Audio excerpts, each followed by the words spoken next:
الحمد لله نحمده ونستعينه ونستغفره ونؤمن به ونتوكل عليه ونعوذ بالله من شرور أنفسنا ومن سيئات أعمالنا من يهده الله فلا مضل له ومن يضلل فلا هادي له ونشهد أن لا إله إلا الله وحده لا شريك له ونشهد أن سيدنا ونبينا مولانا محمدا عبده ورسوله أرسله الله بالحق بشيرا ونذيرا أما بعد فقد قال الله تعالى في كلامه القديم أعوذ بالله من الشيطان الرجيم بسم الله الرحمن الرحيم يا أيها الناس اعبدوا ربكم الذي خلقكم والذين من قبلكم لعلكم تتقون الذي جعل لكم الأرض فراشا والسماء بناء وأنزل من السماء ماء فأخرج به من الثمرات رزقا لكم فلا تجعلوا لله أندادا وأنتم تعلمون صدق الله العظيم. கண்ணியத்திற்குரிய பெரியோர்களே, சகோதரர்களே, பொதுவாக சூரத்துல் பக்ராவுடைய ஆரம்பத்திலிருந்து 3 விதமான மனிதர்களை பற்றி அல்லாஹ் தஆலா குறிப்பிட்டிருக்கின்றான். இதுவரைக்கும் முதல் 5 ஆயத்துகளிலே மூமின்களை பற்றி உள்ள சில விஷயங்களை, அவர்களுடைய தன்மைகளை சொல்லி காட்டினான். இரண்டாவது 2 ஆயத்துகளிலே காபிர்கள், நிராகரிக்கக்கூடியவர்களை பற்றி உள்ள விளக்கத்தை சொன்னான். அதற்கு பின்னால் 13 ஆயத்துகளில் முனாஃபிகீன்களை பற்றி உள்ள விளக்கங்களை அல்லாஹ் தஆலா சொல்லி காட்டினான். சூரத்துல் பக்ராவில் இருந்து இதுவரைக்கும் 20 ஆயத்துகள் சொல்லப்பட்டிருக்கின்றன. இந்த 20 ஆயத்துகளிலே 3 விதமான மனிதர்களை பற்றி அல்லாஹ் தஆலா குறிப்பிட்டிருக்கிறார். மூமின்கள், காபிர்கள், முனாஃபிகீன்கள்.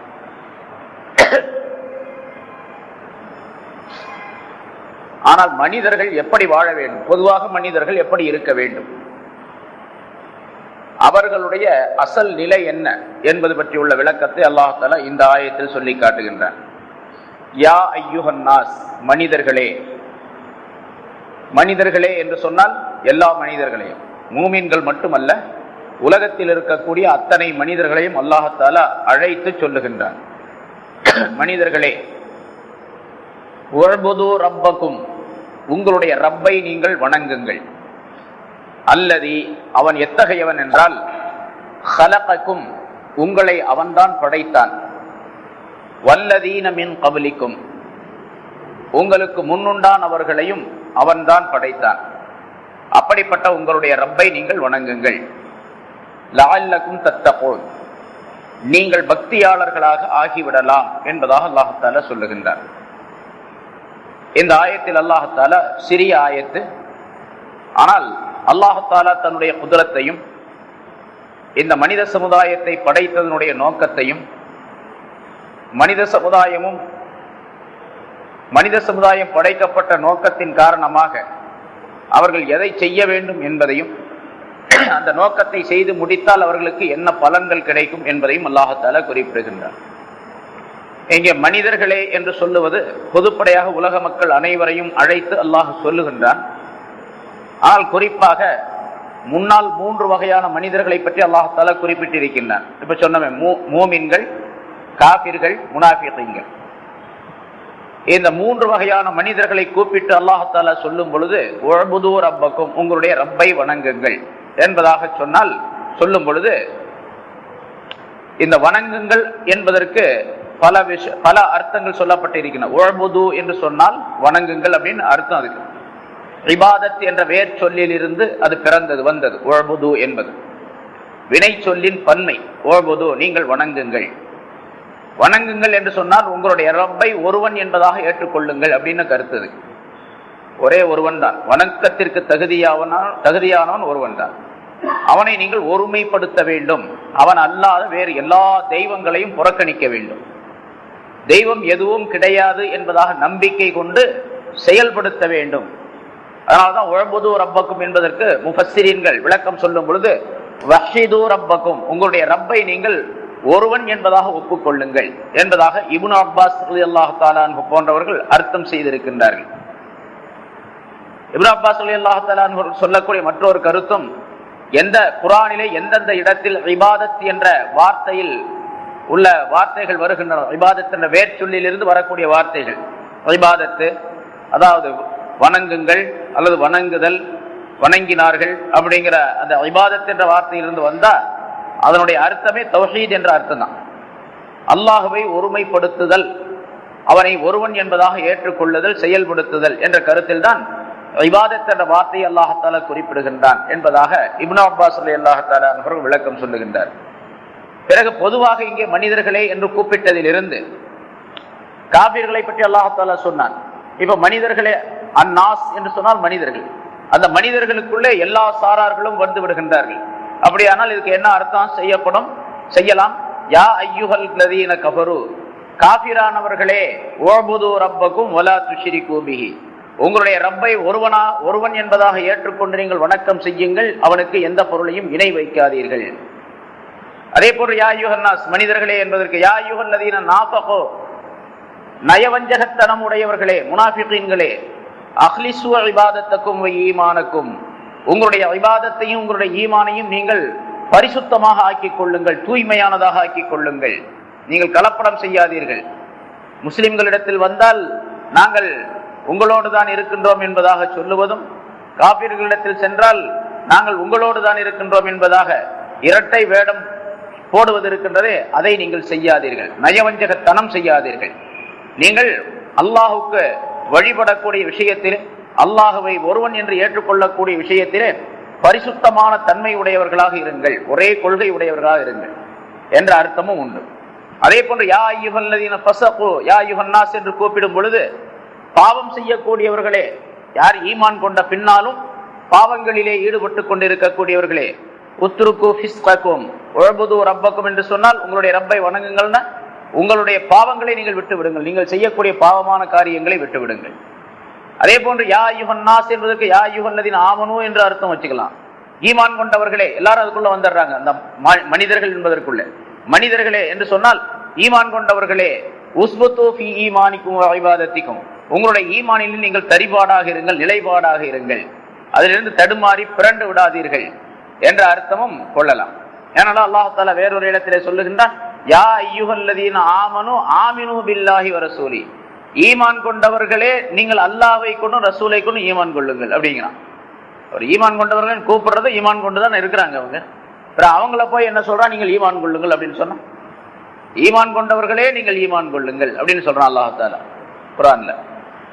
அதான் என்ன அர்த்தம், ஈமான் கொண்டவர்களே உங்களுடைய ஈமானிலே நீங்கள் உறுதியாக இருங்கள். உலகத்தில் வாழக்கூடிய நேரத்தில் பல்வேறு விதமான நிலைகள் உங்களுக்கு ஏற்படும், உங்களுடைய ஈமானை சோதிப்பதற்காக வேண்டி. ஷைத்தான் இருக்கின்றான் உங்களை வழிதவர செய்வதற்காக வேண்டி, இந்த துன்யா இருக்கின்றது உங்களை ஏமாற்றுவதற்காக வேண்டி, மனிதர்கள் இருக்கின்றார்கள் பலர் உங்களை தடுமாற செய்வதற்காக வேண்டி, உங்களுடைய நப்சு இருக்கின்றது உங்களை அழிப்பதற்காக வேண்டி. ஆகவே இதுல எல்லாம் ஏமாந்து போகாம உங்களுடைய ஈமான்ல நீங்க உறுதியாக இருங்கள் என்ற கருத்து. ஆக இந்த இடத்துல யா அய்யுஹன் நாஸ், மனிதர்களே என்று சொன்னால் இந்த 4 விதமான மனிதர்களையும் குறிக்கும். காபிர்கள், முனாஃபிகீன்கள், பாவம் செய்யக்கூடியவர்கள், ஈமான் கொண்டவர்கள், ஈமான் கொண்டவர்களிலேயே பாவம் செய்யக்கூடியவர்கள், இந்த 4 சாராரையும் குறிக்கும். ஒவ்வொருத்தருக்கும் ஒவ்வொரு விதமான அர்த்தம் வைக்கணும். உஅ்புது ரப்பக்கும், உங்களுடைய ரப்பை நீங்கள் ஒருமைப்படுத்துங்கள் அல்லது வணங்குங்கள் அப்படின்னு சொன்னா ஒவ்வொரு சாராரையும் குறிக்கும் பொழுது ஒவ்வொரு அர்த்தம் வைக்கணும். ஈமான் கொண்டவர்களே உஅ்புது ரப்பக்கும், உங்களுடைய ரப்பை வணங்குங்கள் என்று சொன்னா உங்களுடைய ஈமான்ல உறுதியாக இருங்கள். பாவம் செய்யக்கூடியவர்களே என்று அர்த்தம் வச்சுக்கிட்டா யா அய்யுஹன் நாஸுக்கு, உங்களுடைய பாவத்தை நீங்கள் விட்டு விடுங்கள், சுத்தமானவர்களாக ஆகுங்கள்.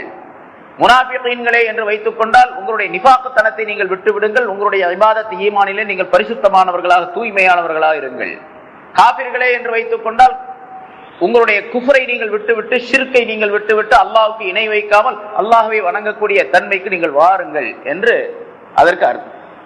இங்கே உஅ்புது, உங்களுடைய ரப்பை வணங்குங்கள் என்று சொல்லும் பொழுது, வணக்கம் என்பது இந்த முன்னால சொன்ன உஅ்புது என்பது இபாதத் என்ற வேர் சொல்லிலிருந்து வந்தது.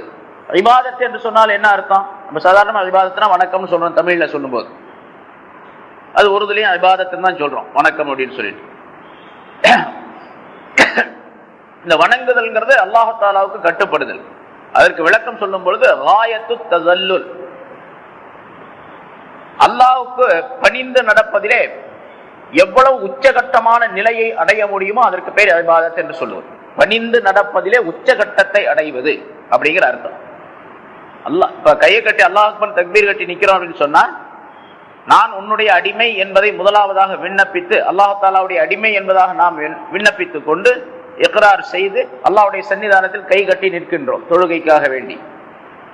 இந்த நிலையிலே நான் இந்த உலகத்தில் இருக்கக்கூடிய அத்தனை பொருள்களிலும் மிக தாழ்ந்தவன் என்ற எண்ணம் வர வேண்டும். உலகத்தில் இருக்கக்கூடிய அத்தனை பொருள்களிலும், மனிதர்களில் மட்டுமல்ல, உலகத்தில் இருக்கக்கூடிய புழு பூச்சிகளை விட நான் கேவலமானவன் அப்படிங்கிற அர்த்தம். அந்த நிலை, அந்த எண்ணம் வரும்பொழுதுதான் இவர் அப்தியத்துடையவராக ஆக முடியும். அதாவது முன்னால சொல்லப்பட்டு இருக்கின்றது, முன்னால ஈயாக்க நாபுது அப்படிங்கறத விளக்கம் சொன்னோம்.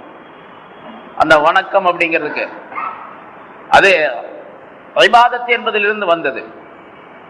இபாதத் வணக்கம் என்பது எப்பொழுது ஒரு மனிதனுக்கு ஏற்படும் என்று சொன்னால், வணக்கம் என்பது நிறைவு பெறும் என்றால் அவன் அபுதாக இருக்க வேண்டும்.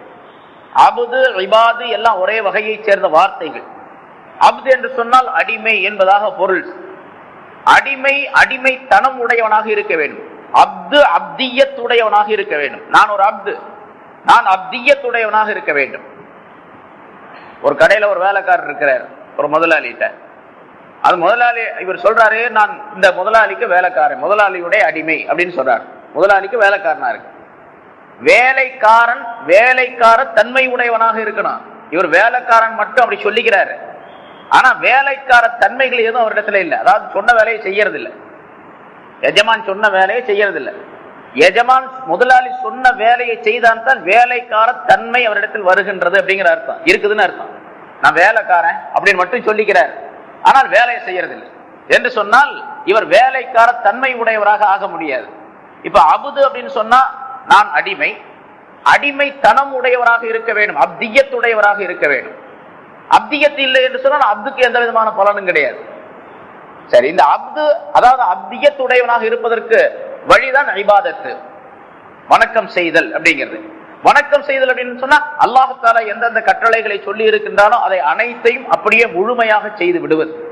எதை வேண்டாம் என்று சொல்லி இருக்கின்றானோ அவை அனைத்தையும் முழுமையாக விட்டு விடுவது. இதுதான் இபாதத் அப்படிங்கிறார். அந்த கருத்து அனைத்தையும் உஅபுது என்பதற்குள்ளே அடக்கி அல்லாஹ் தஆலா சொல்லுகின்றார், உங்களுடைய ரப்பை நீங்கள் வணங்குங்கள். அந்த வணக்கம் என்பது காயத்து தஸல்லுல், பணிவதிலே உச்சகட்டமான நிலையை மேற்கொள்ள வேண்டும். அப்பொழுதுதான் இபாதத்து செய்கின்றோம் அப்படிங்கிற அர்த்தம் வரும். இந்த உஅபுது என்ற வார்த்தைக்கு உரியவராக நாம் ஆக முடியும். வணங்குங்கள் என்று அல்லாஹ் சொல்லுகின்றானே, அந்த வணக்கம் உடையவராக ஆக வேண்டும் என்று சொன்னால் பணிவதிலே உச்சகட்டமான நிலை ஏற்பட வேண்டும். பணிவின் உச்சகட்ட நிலை என்பதற்கு அடையாளம் என்னவென்று சொன்னால், சுருக்கமாக அல்லாஹ் சொன்னது ரசூல் சொன்னது அனைத்தையும் ஏன் எதற்கு அப்படிங்கிற கேள்விகள் இல்லாமல் உடனே சரண் அடைஞ்சிட வேண்டியது.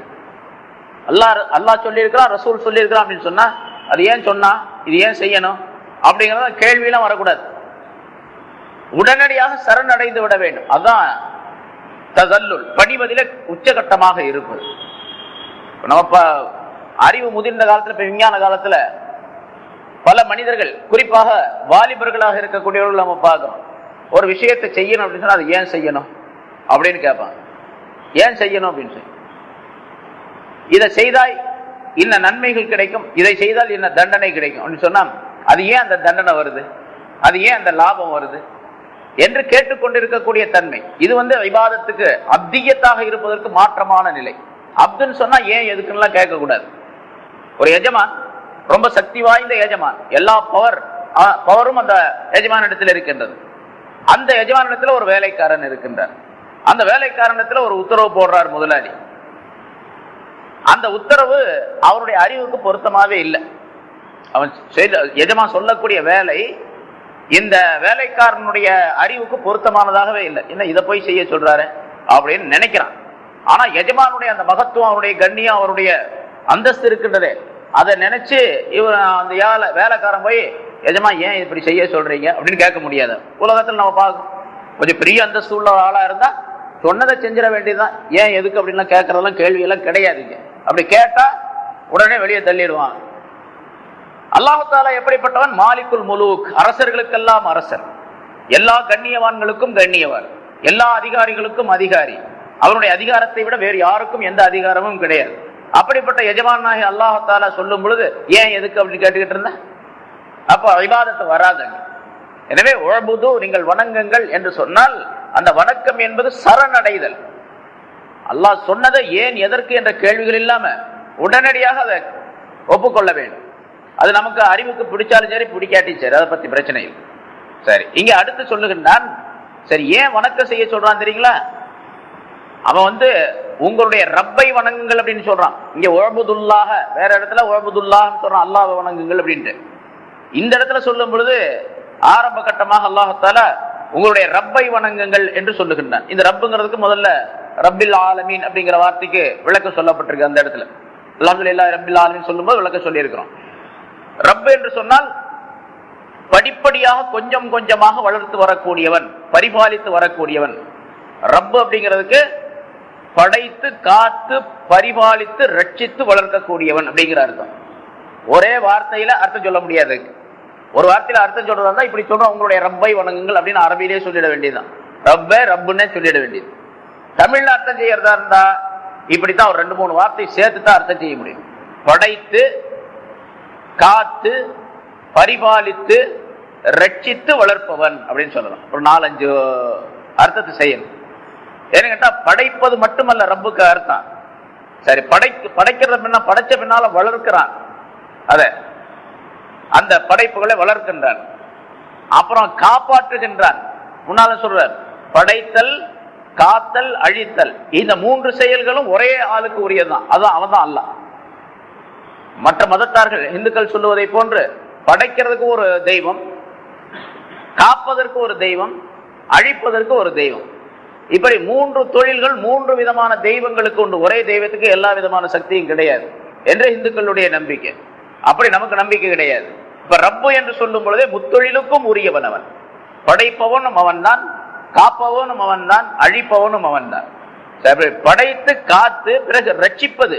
ரட்சிப்பது என்று சொன்னால் ஒரு தாய் தன்னுடைய குழந்தையை அரவணைப்பது போன்று, தாய் தன்னுடைய குழந்தையின் மீது பாசமாக இருப்பதை போன்று பன்மடங்கு அதிகமாக, 100கணக்கான மடங்கு அதிகமான பாசத்தை உடையவனாக இருப்பவனுக்கு பேர் ரப் என்பதாக சொல்லப்படும்.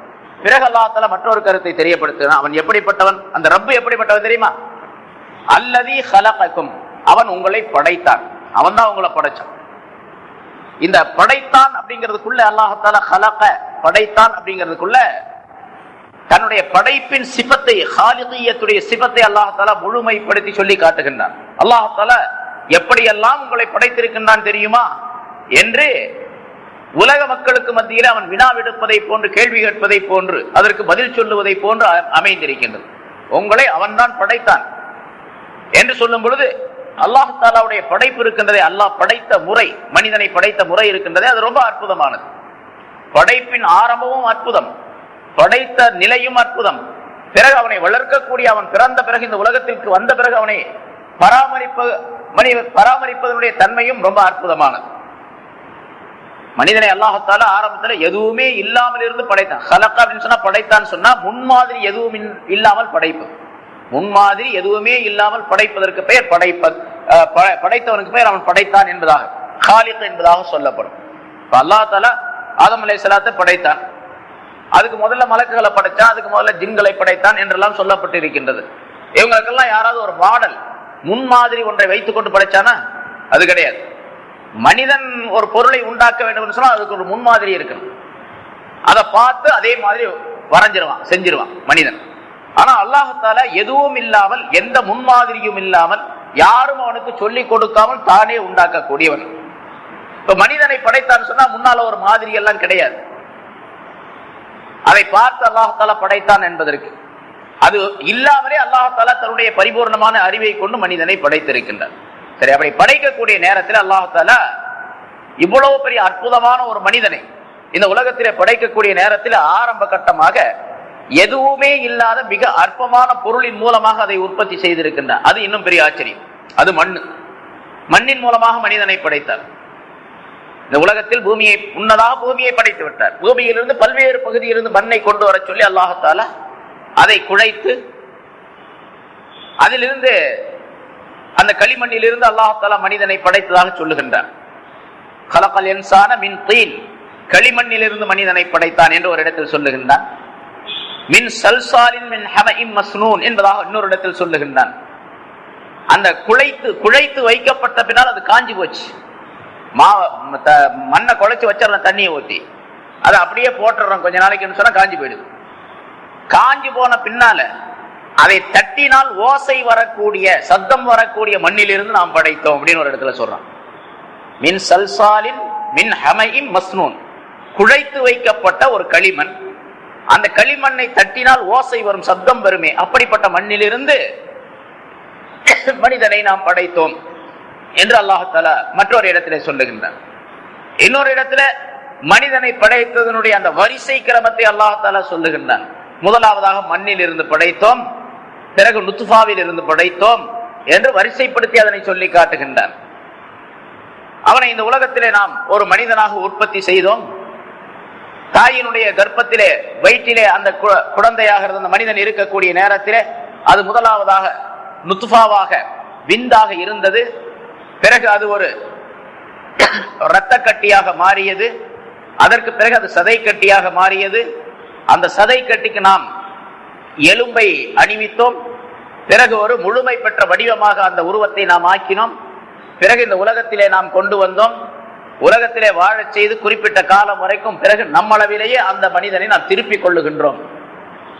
தபாரக்கல்லாஹு அஹ்ஸனுல் காலிகீன், படைப்பவர்களிலே மிக அழகானவன், ரொம்ப அழகானவன் அல்லாஹு தஆலா என்று அல்லாஹு தஆலா சொல்லி காட்டுகின்றான். எவ்வளவு அழகா படைக்கின்றான் மனிதனை.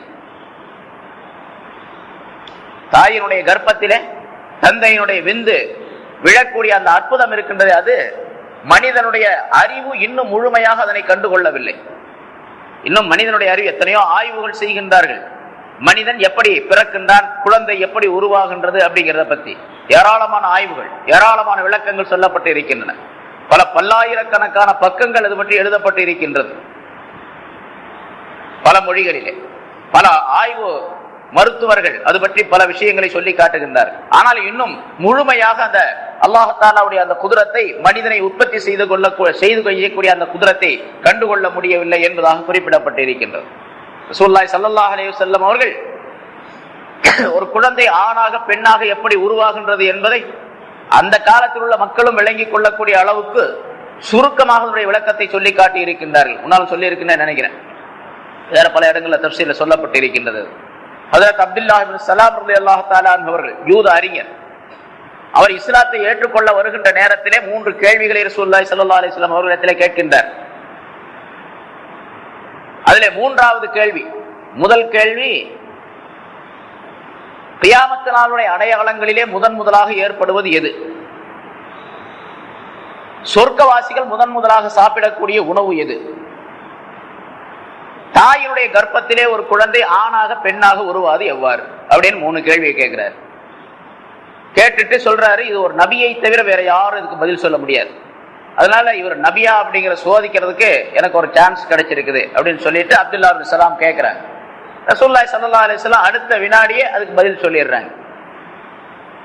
முதலாக தோன்றக்கூடிய கியாமத் நாளுடைய அடையாளம், கிழக்கிலிருந்து ஒரு நெருப்பு தோன்றும், அது மக்களை மேற்கின் பக்கம் கொண்டு வந்து சேர்க்கும். அதுக்கு நிறைய விளக்கங்கள் இருக்குது, முன்னால் சொல்லப்பட்டிருக்கு, பின்னால இன்ஷா அல்லாஹ் வரும். அதே போல முதலாக சொர்க்கவாசிகள் சாப்பிடக்கூடிய உணவு ஒரு மீனுடைய ஈரலுடைய ஒரு பகுதி. அது சொர்க்கவாசிகள் அனைவருக்கும் உணவாக விருந்தாக கொடுக்கப்படும். ஒரு மீனுடைய ஈரல், அது சொர்க்கவாசிகள் எவ்வளவு பேர் இருப்பாங்க, எத்தனை கோடி பேர் இருப்பாங்க, அத்தனை பேருக்கு சேர்ந்து ஒரு மீனுடைய ஈரலுடைய ஒரு பகுதி தான் அல்லாஹ் தஆலா ஆக்கி கொடுப்பான். அல்லாஹ் ஆக்குறான்னா சமையல்காரன் அல்ல, கொடுப்பான் சாப்பிடுறதுக்கு, அது சாப்பிடுவாங்க. சரி, இப்போ 3வது ஸல்லல்லாஹு அலைஹி வஸல்லம் அவர்கள் சொல்லுகின்றார்கள், ஆணாக பெண்ணாக குழந்தை உருவாவது என்பது தந்தையினுடைய விந்து முதலாவதாக கர்ப்பத்திலே போய் சேர்ந்து அதற்கு அடுத்து தாயினுடைய விந்தாகிறது போய் சேரக்கூடிய நிலை இருந்தால் அந்த குழந்தை ஆணாக உருவாகும். தாயினுடைய விந்து முதலாவதாக போய் அந்த விந்துக்கு பேர், தாயினுடைய விந்துக்கு பேர் தமிழ்ல சுரோனிதம் அப்படின்னு சொல்லப்படும். ஆணுடைய விந்து கெட்டியாக இருக்கும். பெண்ணுடைய அந்த குழந்தையை உருவாக்கக்கூடிய விந்தாகிறது அது சினை முட்டைகளை தாங்கிய ஒரு தண்ணீர். அது சினை முட்டைகள் இருக்கக்கூடிய ஒரு பகுதி, ஒரு அமைப்பு. அது அந்த விந்து என்பது தண்ணீரை போன்று மெல்லியதாக அது இருக்கு, லேசாக இருக்கு. இந்த தாயினுடைய, அதாவது பெண்ணுடைய சினை முட்டையாகிறது முன்னால் சென்று அதற்கு அடுத்து ஆணுடைய விந்து செல்லக்கூடிய நிலை இருந்தால் அது பெண்ணாக உருவாகும். அந்த காலத்தில் இருக்கக்கூடிய மனிதர்களும் விளங்கக்கூடிய அளவுக்கு, அதே போல இந்த காலத்தினுடைய மனிதனுடைய அறிவுக்கும் பொருத்தமான விஷயத்தை, கருத்தை ஸல்லல்லாஹு அலைஹி வஸல்லம் அவர்கள் சொல்லி தருகின்றார்கள். இப்போ டாக்டர்கள், மருத்துவர்கள் சொல்லக்கூடிய முறை என்ன, ஆண் பெண் எப்படி உருவாகின்றது அப்படிங்கிறதுக்கு நிறைய விளக்கங்கள், ஏராளமான விளக்கங்களை சொல்லி இருக்கிறாங்க. குழந்தை உருவாவதற்கு இப்ப ஒரு துளி விந்து, ஆணுடைய விந்து, இந்த ஆணுடைய விந்து கர்ப்பத்திலே போவதற்கு முன்னதாகவே பெண்ணுடைய சினை முட்டை ஒரு இடத்திலே தேங்கி நிற்கின்றது. பெண்ணுடைய சினை முட்டை, அதாவது குழந்தையை உருவாக்கக்கூடிய முட்டை. இப்ப எறும்பு பார்க்கணும், இந்த வெள்ளை வெள்ளையா வாயில தூக்கிட்டு போகும், அது முட்டை. அந்த எறும்பு உருவாவதற்குரிய முட்டைகள், பெண் முட்டைகள், பெண் இடக்கூடிய முட்டைகள். பிறகு ஆணுடைய நிலை அதனுடன் சேரும் பொழுது அது எறும்புகள் உற்பத்தி ஆகின்றன. அதே போன்று ஒவ்வொன்றுக்கும் முட்டையிட்டு குஞ்சு பொறிக்கக்கூடிய பல பொருள்களை, பல உயிரினங்களை நாம் பார்க்கிறோம். அதே போலதான் மனிதனுக்கும். இப்ப பெண்ணுடைய சினை முட்டை அந்த கர்ப்பத்தினுடைய வாயின் வழியிலே, அதுக்குள்ளே போகக்கூடிய ஒரு வழி, அந்த வழியினுடைய ஒரு பகுதியிலே தங்கி இருக்கின்றது, தேங்கி நிற்கின்றது. ஆணுடைய விந்து போகக்கூடிய வேகத்திலே ஒரே ஒரு துளி விந்து, ஒரு துளி விந்திலே, ஆணுடைய ஒரு துளி நுத்ஃபா இருக்கின்றது, அதரே 30 கோடி உயிரணுக்கள் இருக்கின்றன. 30 கோடி உயிரணுக்கள். அந்த துளி விந்து போகக்கூடிய நேரத்தில் இந்த 30 கோடி உயிரணுக்களிலே அது அந்த கர்ப்பை நோக்கி போகக்கூடிய வேகம் இருக்கின்றதே, அது பல ஆயிரக்கணக்கான மைல்களுடைய வேகத்தில் அது போகும். இந்த விந்தம்சம் 30 கோடி அணுக்கள் சொன்ன பாருங்க.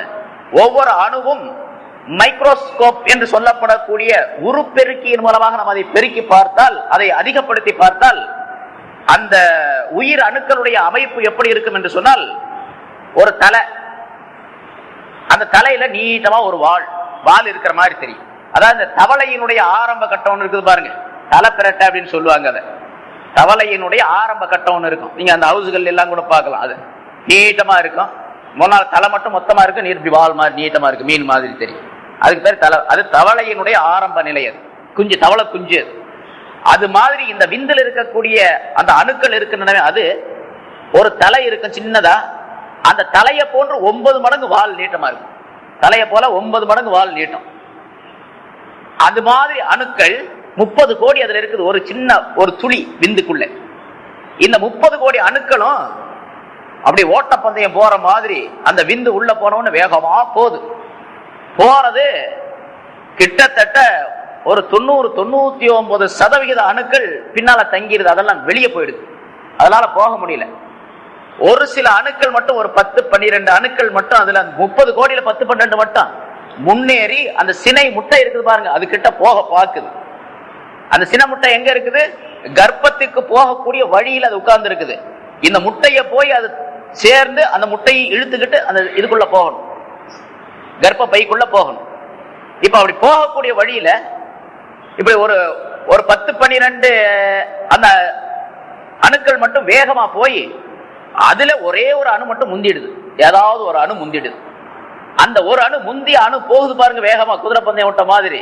அந்த பந்தயத்துல போய் அந்த சினை முட்டை இருக்குது பாருங்க, அந்த இடத்துல போய் பின்னால் ஆளுகள்லாம் வந்துட்டு இருக்கிறாங்க, நம்ம போயிடலாமா அப்படின்னு சொல்லிட்டு இந்த முட்டையை இழுத்து கொண்டு போய் உள்ள போயிடுது. முட்டையை இழுத்துக்கொண்டு கர்ப்பத்துக்குள்ள போயிடுது. இப்படி போகக்கூடிய அந்த நேரத்துல இந்த சினை முட்டை இருக்குது பாருங்க, இதனுடைய அமைப்பு, அது ஒரு அணுதான். அந்த அணு எப்படி இருக்குன்னு கேட்டா, பெண்ணுடைய சினை முட்டையினுடைய அமைப்பு XX, ஆங்கிலத்தில் எக்ஸ் என்று போட்டால் எப்படி இருக்குமோ அது மாதிரி 2 எக்ஸ் போட்ட மாதிரி அந்த சினை முட்டையினுடைய அணுக்களுடைய அமைப்பு இருக்கும். ஆக இப்படி சொல்லப்படும். பெண்ணுடைய விந்து இருக்கின்றதே அது XX என்ற அமைப்பில் இருக்கும். ஆணுடைய விந்து இருக்கின்றதே அது XY என்ற அமைப்பில் இருக்கும். ஒரு எக்ஸ் இன்னொரு ஒய் பக்கத்துல போட்டா எப்படி இருக்குமா இது மாதிரி இருக்கு. சரி, இந்த XY உடைய அமைப்பு இருக்குது பாருங்க, பெண்ணுக்கும் ஆணுக்கும் XXXY. இந்த 2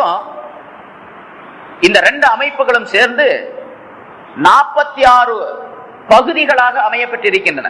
XX என்பதாக, XY என்பதாக 46 பகுதிகள் இருக்கும். 46 பகுதிகள் 23 ஜோடிகள். 46 23 ஜோடிகளாக இருக்கும்.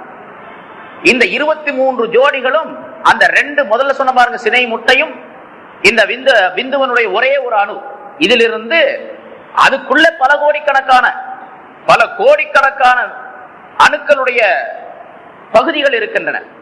அவை அனைத்தும் சேர்ந்து 23 குரோமசோம்கள் என்பதாக சொல்லப்படும். அதற்கு இந்த 23 குரோமசோம்களும் XX என்ற அமைப்புடையதாகவும், பிறகு கடைசியாக 23 22 XX என்ற அமைப்புடையதாகவும், 23வது அமைப்பு XY என்ற அமைப்புடையதாகவும் இருக்கும்.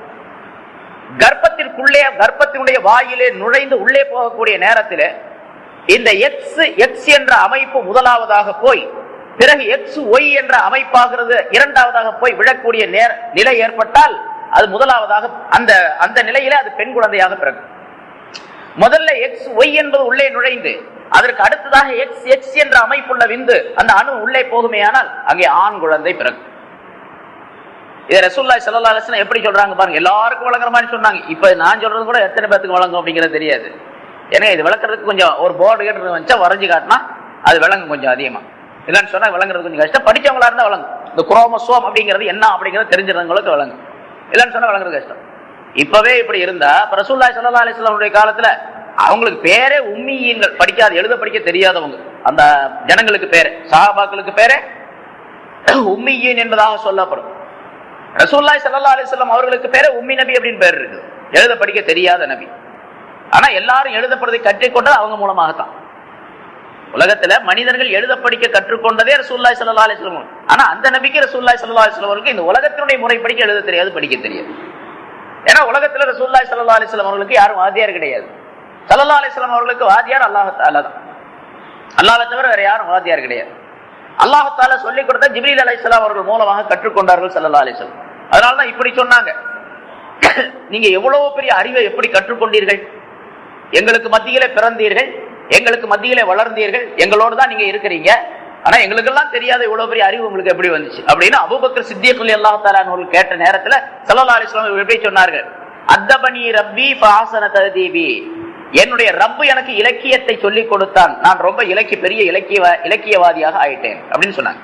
என்னுடைய ரப்பு எனக்கு கற்றுக் கொடுத்தான், என்னுடைய கல்வி ரொம்ப அழகானதாக ஆகிவிட்டது அப்படின்னு சொன்னாங்க ஸல்லல்லாஹு அலைஹி வஸல்லம். அப்படிப்பட்ட ஸல்லல்லாஹு அலைஹி வஸல்லம் அவர்கள் இப்பொழுது மருத்துவர்கள் இவ்வளவு காலத்திற்கு பின்னால் நவீனமான கருவிகள் கண்டுபிடிக்கப்பட்ட பின்னால் இந்த விந்தினுடைய அணுக்கள் எப்படி செல்லுகின்றன, அதில் இந்த குரோமசோம்கள் எப்படி அமைந்திருக்கின்றன, எது முன்னால் சென்றால் அங்கே ஆண் குழந்தை பிறக்கின்றது, எது முன்னால் போனால் அது பெண் குழந்தையாக ஆகின்றது என்பதை இந்த கருவிகள் எல்லாம் கண்டுபிடிக்கப்பட்ட பின்னர் அதனுடைய நிலையை தெரிந்து பலவிதமான ஆராய்ச்சிகளுக்கு பின்னால் இப்ப சொல்லி காட்டுறாங்க, இப்படித்தான் பிறகுது. ரசூல் ஸல்லல்லாஹு அலைஹி வஸல்லம் அவர்கள் அந்த காலத்துடைய மக்கள் அவர் அப்துல்லாஹ் இப்னு ஸலாம் ரலியல்லாஹு தஆலா அன்ஹு கேட்ட கேள்விக்கு உடனடியாக பதில் சொன்னார்கள், எல்லா மனிதர்களும் விளங்கிக் கொள்ளக்கூடிய அளவுக்கு. இப்பொழுதும் அதே விளக்கம் தான், அதுல ஒண்ணும் தப்பு கிடையாது. ஸல்லல்லாஹு அலைஹி வஸல்லம் சொன்ன அந்த காலத்துக்கு இந்த காலத்துல வேறு விதமா இருக்குது அப்படிங்கிறதும் கிடையாது. நபி அவருடைய விளக்க, அவர்கள் சொன்ன அந்த வார்த்தையுடைய விளக்கத்தை இன்னும் கொஞ்சம் நம்ம பெருக்கி பார்க்கின்றோம், அதிகப்படுத்தி பார்க்கின்றோம். சரி, இந்த XY அதாவது இந்த குரோமோசோம்கள் 23 குரோமோசோம்கள் என்று சொன்னோமே, ஒரு அணுக்கள் 2 குரோமோசோம் சேர்ந்து ஒரு 46 குரோமோசோம்கள் 23 ஜோடிகள். இந்த 23 ஜோடி குரோமோசோம்கள் என்ற அந்த அணுக்கள் சேர்ந்துதான் மனிதனை உருவாக்குகின்றது. என்னுடைய கண்களை உருவாக்குவதற்கு ஒரு குரோமோசோம் ஜோடி தேவை, மூக்கை உருவாக்குவதற்கு ஒரு குரோமோசோம் தேவை, அதே போன்று என்னுடைய தலையை உருவாக்குவதற்கு ஒரு குரோமோசோம் ஜோடி தேவை. இந்த உடலில் உள்ள எல்லா உறுப்புகளை உருவாக்குவதற்கு XX என்று சொல்லப்படக்கூடிய ஜோடிகள் தேவை. ஆனால் நான் ஆனா பெண்ணா என்பதை உருவாக்குவதற்கு XY என்ற ஜோடி தேவை. 23 22 குரோமோசோம்கள் உடலுடைய எல்லா உறுப்புகளை உருவாக்குவதற்கு, 23வது குரோமோசோம் இருக்கின்றதே அதான் பாலை உருவாக்குவதற்கு, பால் என்று சொன்னால் ஆண்பால் பெண்பால் என்பதை உருவாக்குவதற்கு உரியது. இந்த குரோமோசோம் என்ற ஜோடிகள் இருக்கிற XY என்பது இப்ப 2 X வச்சுங்க. இந்த 2 அதாவது அந்த அணுக்களுடைய தொகுதி இருக்கின்றதே அது இப்படி இந்த வடிவத்தில் இருக்குதான், அதனால ஒரு புழுவை போல அப்படி X வடிவத்தில் இருக்குது, அதனால அதுக்கு XX பேர் சொல்றாங்க.